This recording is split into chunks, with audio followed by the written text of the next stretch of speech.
இந்த மாதிரியான காலகட்டத்தில ஒரு கிரிட்டிக்கலான சிச்சுவேஷன்ஸ் நம்ம எதையுமே ஒரு ப்ரெடிக்ஷனே பண்ண முடியாது. பொதுவாவே பங்குச்சந்தைனாலே ப்ரெடிக்ஷன் அடிப்படையில இயங்கக்கூடியது தான். காத்துல காசு பண்றதுன்னு சொல்லுவாங்க இல்லையா? அது மாரியான ஒரு சிரமமான வேலை தான்.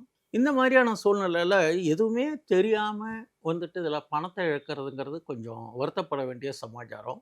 இதில நீங்க டெக்னிக்கல் தெரிஞ்சிருக்கணும். ட்ரேடரா இருந்தால் கம்பல்சரியா டெக்னிக்கல் தெரியணும். ஃபண்டமெண்டல் தெரிஞ்சிருந்தால் நீங்க இன்வெஸ்ட்மென்ட்க்கு போலாம். அப்போ நீங்க உங்களுடைய ஃபினான்ஷியல் அட்வைஸரையும் கேட்டுட்டு, நீங்க எந்த ஸ்டாக்ஸையும் முடிவு பண்றது நல்லது. இப்ப நான் இந்த பதிவுல வந்து சில ஸ்டாக்குகள் சொல்ல வேண்டிய ஒரு சூழ்நிலை வந்தால், இது பரிந்துரை இல்ல. ஏன்னா, because I am not SEBI registered advisor or analyst. ஒரு விழிப்புணர்வுக்காக சில கருத்துக்கள் சொல்றோம். இத தொடர்ந்து முடியும் வரையில தொடர்ந்து பார்த்தீங்கன்னாக்கா, உங்களுக்கு பயனுள்ள சில டிப்ஸுகள், வழிகாட்டலுக்கும், விழிப்புணர்வுக்காகவும் சொல்றோம். இப்ப இது மாரி சிறு முதலீட்டாளர்கள் எடுத்தோனே வரது ஒரு டீமேட் அக்கவுண்ட் ஓப்பன் பண்றது.